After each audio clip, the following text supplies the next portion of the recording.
Real education should be your own creation. I had a strange dream, dear reader, and at first I thought it was too odd to share. But now I'm thinking, maybe you will care. I dreamt that schools were totally, completely fake, and that the future of the whole world was at stake. They became fake because they never could teach.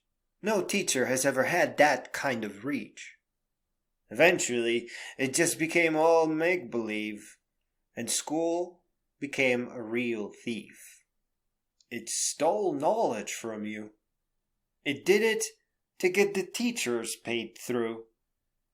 Most assumed you wouldn't notice as it kept all blind. But that early knowledge was important for the shaping of the mind. There was no one in charge, so no whistle was blown. It was fake it until you make it, each on their own.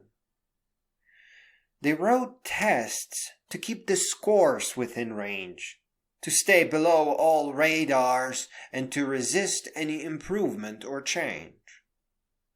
Expensive textbooks, purely artificial grades, cheap college and expensive university to encourage transfers and trades.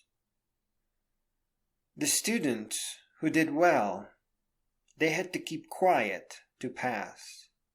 And anyway, there was no one to tell.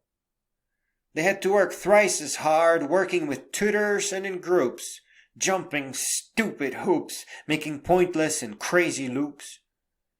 And they knew that their success made school look real and true. But they had no choice. They had to graduate and move on through. Then you got up and said, "I am through! How do we fix this? What do we do?" That's when I woke up, and I thought, maybe I should answer this.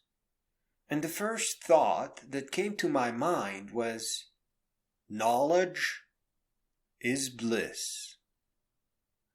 So I said out loud, "Real education must be your own creation." After all, it's not too hard to find moving inspiration so that you can build your own education. And why do we need a small high school lecture? Perhaps it is time to change that architecture. We should listen to famous audiobooks or the university edition. Perhaps that should become the standard position. Standardized testing should not lead the way. It's just a test to see if we are learning okay. It seems to me that time has come for change. Perhaps this is why schools feel so strange. So I challenge you, my dear reader, lead the change you hope to see. Become the leader.